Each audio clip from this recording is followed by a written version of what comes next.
ఏం చేస్తుంటావు నువ్వు?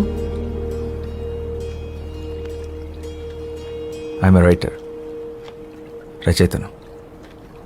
ఏం రాస్తావు? ప్రపంచానికి చెప్పాల్సిందే.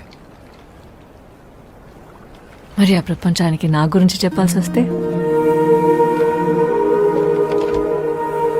పాలబుగ్గలు, పసిడి చాయన పసుపు పూతగా వించిన తను, భయంతో బెదిరే పసిపాప కన్నులు, తెరచాప వంటి కురులు, శరీరం ఒక గుడి శిల్పం, నాట్యంలో నెమలి, కన్న ప్రేమని కూడా ఎరగని కన్యత్వం,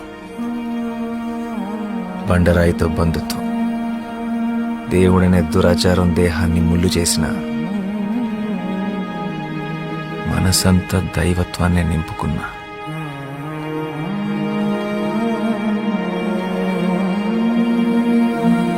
అమ్మో, తెల్లవారిలా ఉంది. నేను వెళ్ళాలి, నన్ను తీసుకెళ్ళండి. మీతో మాట్లాడుతుంటే అసలు సమయం తెలియడం లేదు.